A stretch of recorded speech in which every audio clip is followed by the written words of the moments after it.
네, 오늘 함께해 주실 전문가분 소개해 드립니다. JYP홀딩스의 김광섭 이사님과 함께 할게요. 이사님 안녕하세요. 네, 안녕하십니까. 네, 이제 올해가 어떻게 지나갔는지도 모르겠습니다. 올해 벌써 12월 달, 이제 뭐 말일을 앞두고 있는데요. 이 올해 참 부동산은 좀 격동의 해였다. 어느 해보다 더 뭐 격동의 해였다. 다들 좀 힘들고 어려운 이 시기에 부동산만 올랐습니다. 근데 앞으로 좀 어떻게 될 건지 항상 알토마토 이 부동산 TV 보시면서 좋은 흐름 찾아가시길 바라겠습니다. 네, 그럼 오늘의 첫 순서 이슈 시그널 출발하겠습니다. 부동산 시장의 흐름을 읽을 수 있도록 다양한 이슈 전해드리는 시간인데요. 이제는 부동산 시장의 어떤 흐름을 봐야 될까? 아무래도 2021년 부동산 어떻게 될까가 가장 궁금하실 것 같아요. 오늘 그 내용 이슈 시그널 통해서 한번 살펴보도록 하겠습니다. 이사님 어떨까요? 네, 저번 시간에는 부동산 올해 하반기에 대해서 한번 논평을 한번 해봤는데요. 이제 부동산 전망, 많은 이제 이슈들이 좀 쏟아지고 있고, 주요 연구소에서 2021년 부동산 전망에 대해서 현재 지금 대책을 좀 내놓고 있습니다. 그거를 하나하나 좀 뜯어볼 건데요. 오늘도 좋은 영상을 좀 준비해봤습니다. 영상을 먼저 보시겠습니다.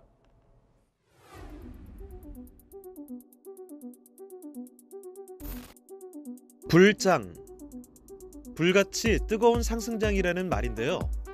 전국이 부동산 불장이라는 말이 나올 정도로 2020년 부동산 시장은 가격 상승으로 인해 타올랐습니다. 그렇다면 2021년 부동산 경기는 어떻게 될까요? 부동산 경기 전망의 주요 변수인 거시경제와 전세시장, 공급 물량에 대해 살펴보면 먼저 한국은행이 발표한 올해 경제 성장률 전망치는 마이너스 1.1%로 외환위기 충격 이후 22년 만에 역성장을 기록했습니다. 반면 내년 경제 성장률에 대해서는 코로나19 백신 출시에 따른 점진적 경기 회복 등으로 3% 상승을 전망했는데요. 기준금리 또한 올해와 같이 0%대 저금리 기조가 장기화될 것으로 전망됐습니다. 이에 따라 저금리 기조 유지와 다주택자에 대한 정부 규제로 인해 내년에도 전세난이 계속 이어질 것이라는 전망이 나왔는데요. 한국건설산업연구원은 내년 전세 가격이 5% 상승할 것으로 내다보며 높은 수치의 상승률을 예측했습니다. 또한 내년 아파트 분양은 전국적으로 32만 호가 공급될 것으로 전망했는데요. 정부의 3기 신도시 공급 추진 등 공급 대책과 맞물려 2021년 전세 가격 상승은 둔화를 예측하기 어렵지만 매매가 상승세는 소폭 하락할 것이라고 전망했습니다. 2021년 부동산 경기 전망, 지금부터 부동산 시그널과 함께 시작하겠습니다.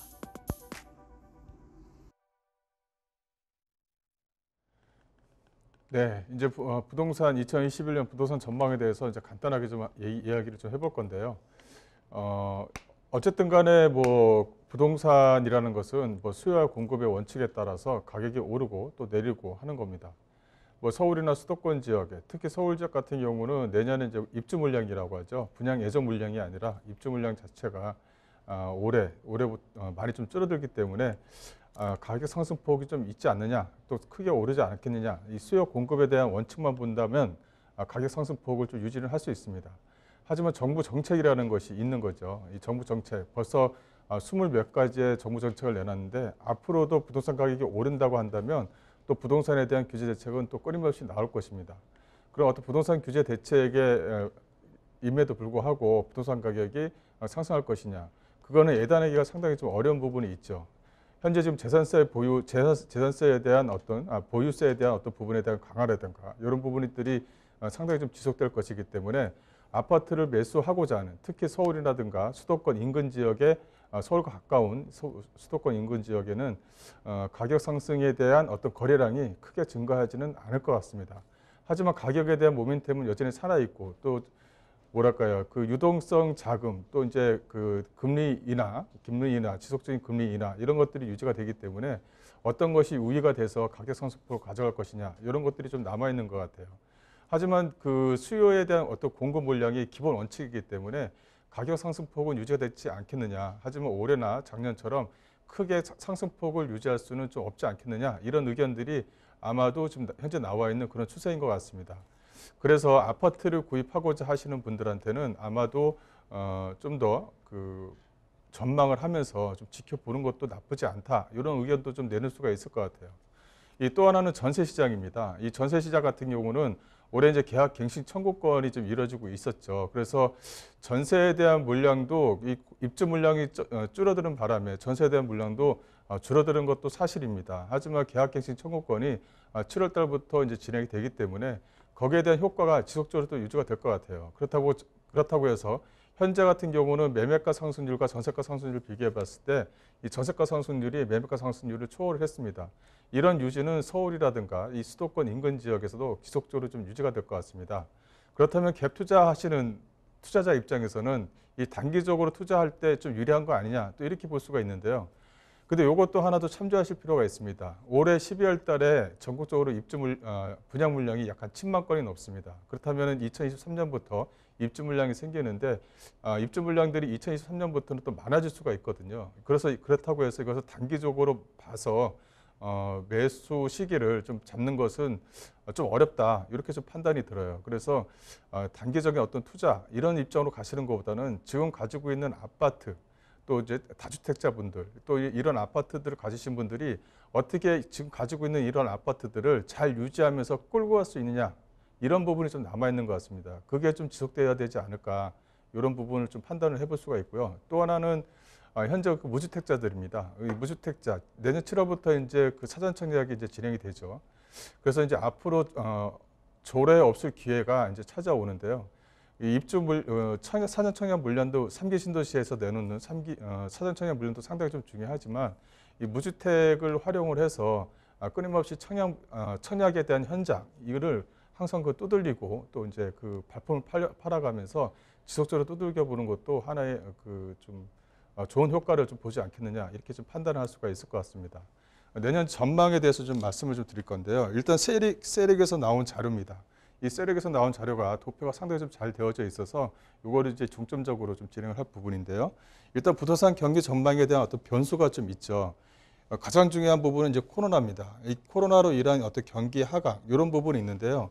올해 이제 경제 성장률을 보게 되면 마이너스 한 1점 마이너스를 성장을 보고 있지만 전체적으로 봤었을 때는 그래도 상당히 많이 선방한다. 그래서 전 세계가 이 코로나에 대한 대책에 대해서 우리나라를 많이 좀 주목하고 있다. 이런 것을 보게 되면 어쨌든 간에 이 코로나가 예를 들어서 뭐 치료제가 나오고 뭐 백신이 나와서 안정이 된다고 한다면 그 이전에 풀렸던 이 유동자금이 남아있는 것입니다. 이것도 부동산에 들어와서 또 하나의 또 변수로 좀 작용할 수 있는 여지는 있는 것입니다. 그런 것도 또 추이를 봐야 된다. 이렇게 좀 보시면 될 것 같고요. 또 하나는 뭐냐면 이 계약갱신 청구권의 어떤 시행으로 인해서 전세 매물에 대한 잠김 현상이 지속적으로 유지가 될 것이다. 그래서 어쨌든 간에 입주 물량은 적어지지만 어떤 계약갱신 청구권으로 인해서 이득을 보는 수요자, 즉 실수요자 측이 오히려 더 많은 입장을 좀 보이고 있기 때문에 이것도 전세에 대한 역전, 이 매매에 대한 역전 이런 부분을 좀 보게 되면 어쨌든 간에 매매 시장은 내년에도 상승률은 좀 유지가 될 수 있다. 이렇게 좀 판단이 좀 들고요. 그래서 이런 어떤 부동산 시장의 어떤 대책으로 인해서 전체적으로 매매 하락으로 나왔지만 하락까지는 보기가 힘들고 이 매매 상승폭은 유지를 하되 이 상승폭의 비율이 작아질 수는 있다. 이렇게 좀 보시면 될 것 같아요. 그래서 전세가는 꾸준하게 상승할 수 있다. 이렇게 좀 보시면 될 것 같고요.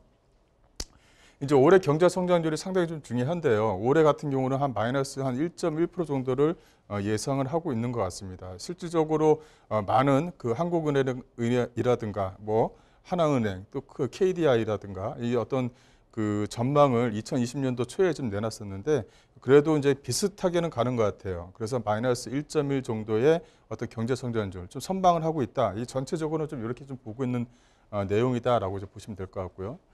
실질적으로 중요한 부분은 이 GDP 실질 성장률이죠. 이제 물가 상승률을 제거한 부분에 대해서는 오히려 좀 약간 상승폭을 좀 유지하는 거 아니냐 이렇게 좀 내다보고는 있습니다. 그래서 올해 같은 경우도 이 GDP 성장률을 봤었을 때는 상승폭은 유지를 그나마 좀 선방하면서 유지를 하고 있는 것이 한 해 좀 추세를 좀 보이고 있다 이렇게 좀 보시면 될 것 같고요.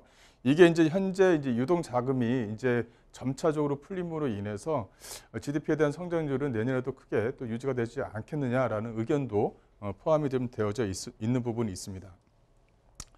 그다음에 기준금리죠. 이 기준금리 한국에 대한 기준금리라든가 이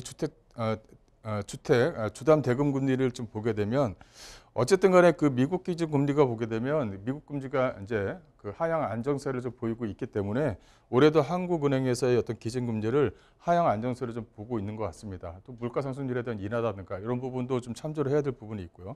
이런 것들이 이제 부동산으로 쏠리기에는 부동산을 쏠릴 때 얼마만큼 효과를 발휘하고 있느냐. 이거는 이제 기존에 그 2019년도, 20년도에 어느 정도 저희들이 어떤 그 체감한 그런 부분이 있다 보니까 그 상승 주택담보대출에 대한 비율 자체도 점차적으로 좀 인하되지 않겠느냐 이렇게 좀 보고 있는 것 같습니다.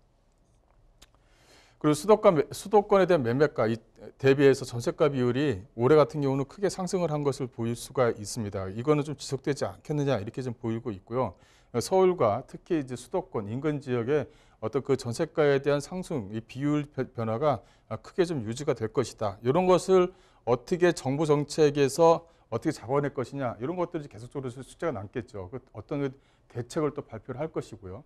이렇게 이제 뭐냐면 이 정부 뭐랄까요? 이 나라에서의 어떤 부동산은 상당히 좀 한정적이죠. 한정적이다 보니까 이 수요 공급만으로서는 어떤 가격이 오를 것이다, 얼마만큼 오를 것이다 이렇게 대책을 내놓기가 좀 쉽지가 않다는 것입니다. 어쨌든 간에 정부 정책의 변화에 따라서 이 보유세에 대한 부분, 또 양도세에 대한 부분, 세금에 대한 부분이 있다 보니까 매수세의 어떤 그 차단 효과 이것을 계속적으로 좀 발표를 할 수밖에 없는 부분이거든요. 그런 부분을 보게 되더라도 내년 같은 경우도 상승폭은 좀 유지가 될 수밖에 없다. 이거 기본적으로 수요와 공급에 대한 원칙에 따라서 상당히 좀 공급이 비탄력적으로 좀 유지가 되다 보니까 이런 현상이 좀 지속될 수밖에 없다. 그렇다고 단기적으로 투자를 한다는 것도 위험성이 있는 겁니다. 현재 이 자체가 고점인지 아니면 최고점인지를 판단할 수 있는 여지는 아직까지는 없는 거거든요. 이런 부분을 좀 판단을 하셔서 단기적인 어떤 매매를 봐서 투자로 들어가기, 부동산을 투자로 들어가기에는 좀 위험성이 있기 때문에 좀 뭐랄까요, 좀 지켜봐야 될 부분이 있다. 이렇게 좀 보시면 될 것 같아요. 그리고 이제 전세 시장에 대한 현황입니다. 이 전세 시장의 현황을 보게 되면 상당히 좀 올해 같은 경우도 상당히 좀 크게 오른 것을 좀 볼 수가 있고요. 이 서울 같은 경우도 가파르게 상승폭을 좀 유지를 하고 있습니다. 이런 것도 좀 지속이 될 것 같은데 좀 그렇다고 해서 올해만큼 전세 상승폭은 크게 유지가 안 될 것이다. 이렇게 좀 보시면 될 것 같고요. 또 이제 그 지방광역시나 기타 지방 같은 경우도 이제 표현이 되고 있는데 올해 하나의 좀 특징을 보게 되면 뭐랄까요? 기존에 뭐 가격이 많이 오른 특정 지역의 아파트 가격은 뭐 상승세를 유지를 하죠. 올해 같은 경우 특징을 하나 본다면 이 수도권 또 지방 또 이제 지방 광역시별로 상승폭이 크게 유지가 됐다는 것이 올해 또 하나의 좀 특징입니다. 이런 부분을 좀 참조를 하셔야 될 것 같고요. 그런 부분을 보게 되면 이 전세 시장에 대한 현황도 아마도 좀 유지가 되지 않겠느냐 이렇게 좀 판단을 좀 할 수가 있을 것 같습니다. 근데 매매가 상승률과 전세가 상승률을 보게 되면 올해 같은 경우도 크게 역전되는 그 현상을 좀 볼 수가 있죠. 그래서 이 어떤 그 전세가에 대한 상승률에 대한 변화, 현재 같은 경우도 앞서 말씀드리는 것을 반복적으로 말씀드릴 수밖에 없는 이유는 이 전세가 상승률을 전세가 상승률이 큰 폭으로 오른다 그러면 정부에 대한 대책이 꾸준하게 나올 수밖에 없는 부분이기 때문에 단기 투자를 할 때 좀 위험성이 있다라는 것을 한 번 더 말씀을 좀 드리는 부분입니다. 이 3기 신도시의 인근 이 전세가 상승을 보게 되면 이 3기 신도시 쪽 주변 지역, 특히 뭐 하남이라든가 이 구리라든가 남양주 쪽 일대, 인천 계양 쪽 이 일대 같은 경우는 전세가 상승이 큰 폭으로 유지가 됐습니다. 이건 뭐 어쩔 수가 없는 현상이죠. 왜냐하면 3기 신도시에서 나오는 이 분양 물건을 잡아내기 위해서는 인근 지역으로 해서 입주를 해서 이 전세가가 상승하다 하더라도 사전 청약이나 이 청약에 대한 어떤 그 유지를 하면서 어떤 그 혜택을 보기 위해서는 이렇게 좀 이전할 수밖에 없는 부분인데 이거는 이제 올해 이제 마무리가 좀 되지 않나 싶어요. 그래서 이쪽 주변 지역의 전세가 상승률을 기대하면서 투자하기에는 좀 쉽지는 않다 이렇게 좀 보시면 될 것 같고요. 그 연차별 수도권 임대주택에 대한 자동 발수 수량도 올해 같은 경우도 이제 그 임대주택에 대한 자동 발수 수량이 2020년도 8월 달 기준으로 보게 되면 2020년도 8월 달 기준으로 보게 되면 소폭 상승하다가 21년도 이후에는 자동 발사되는 이런 현상을 좀 보이고 있습니다.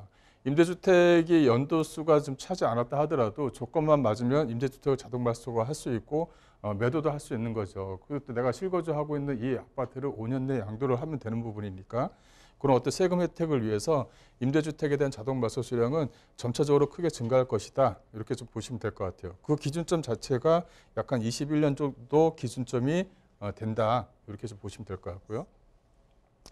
또 증여에 의한 세대 분리가 크게 증가를 했습니다. 그러니까 이제 증여에 대한 세대 분리가 크게 증여를 했다는 것, 세대 분리가 증가를 했다는 것은 아파트 가격이 이제 오를 것이다라고 대체적으로 꾸준하게 오를 것이다 이렇게 좀 판단을 하는 것이죠. 그래서 현재 지금 아파트를 매매하는 것보다는 자녀에게 증여를 한다든가 해서 자녀가 혜택을 볼 수 있도록 이런 어떤 증여에 대한 세대 분리가 올해 7월 달 이후에 이제 크게 좀 증가를 했습니다. 그래서 이런 부분이 그 앞으로도 그 아파트 그 매수에 대한 심리 또 매도에 대한 심리를 봤었을 때는 아파트에 대한 가격 상승폭은 꾸준하게 유지될 것이다라는 어떤 기대 심리가 크게 작용하고 있다는 것을 볼 수가 있을 거고요. 이런 어떤 뭐 증여의 세대별리 증가도 올해 같은 경우도 이제 마지막 해가 되는 거죠. 그래서 이런 부분도 좀 참조를 하시면 될 것 같고요. 그래서 이제 이런 것들이 이제 중점적이고 또 복합적으로 작용하기 때문에 내년에도 거래량이 크게 아파트에 대한 거래량이 크게 나오지는 않을 것이다. 이렇게 좀 판단을 하는 거고요.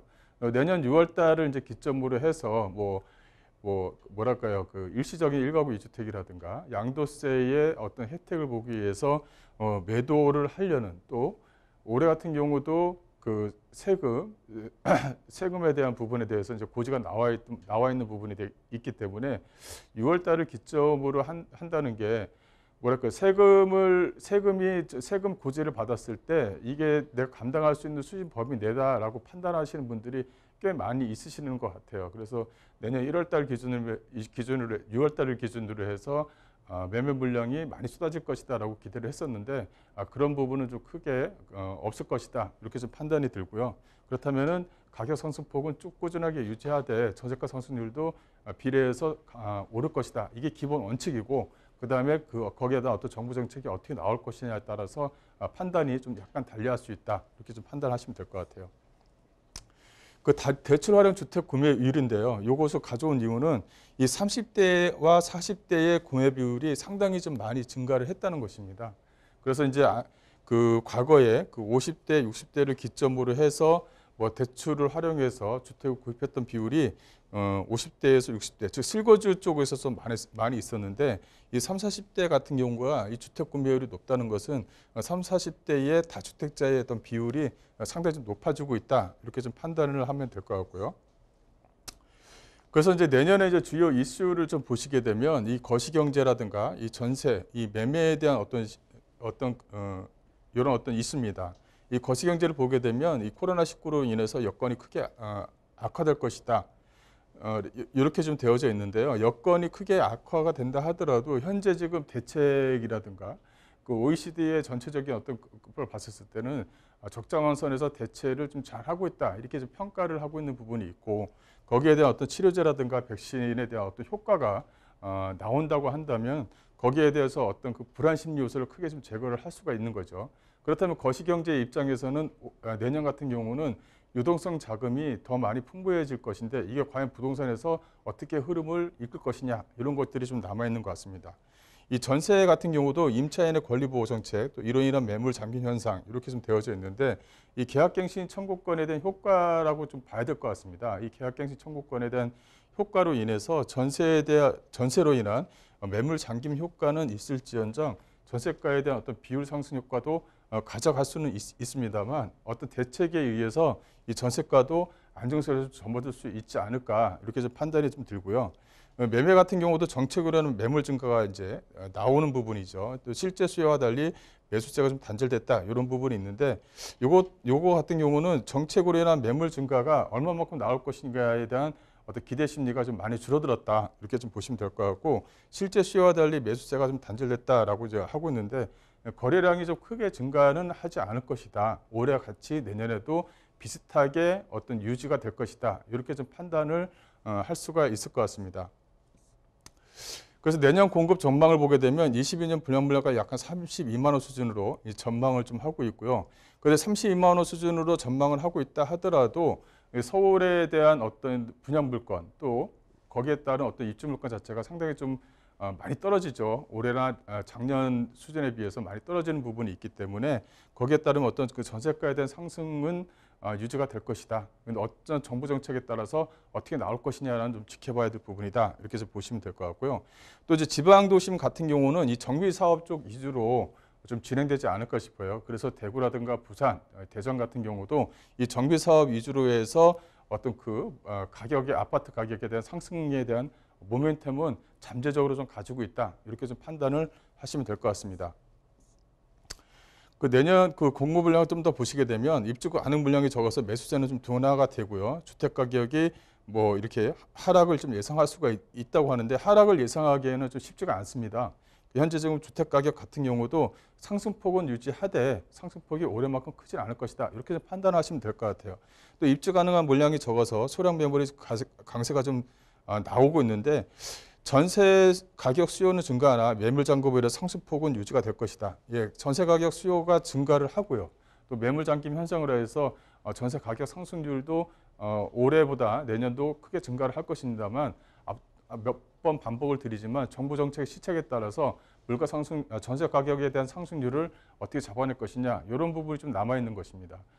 일단 좀 뭐 전체적으로 뭐 서도 없이 좀 약간 말씀드리는 것 같아서 좀 죄송스럽긴 한데 그래도 어쨌든 간에 이 정부 정책, 부동산은 특히 정부 정책의 어떤 정책 방향 또 시책 이런 부분을 거슬러서 부동산을 매수한다든가 어떤 그런 부분은 없어야 된다고 저는 생각을 합니다. 왜냐하면 정책적인 방향 흐름에 따라서 내가 투자할 지역과 투자를 안 해야 될 지역을 판단을 해야 되는 부분이죠.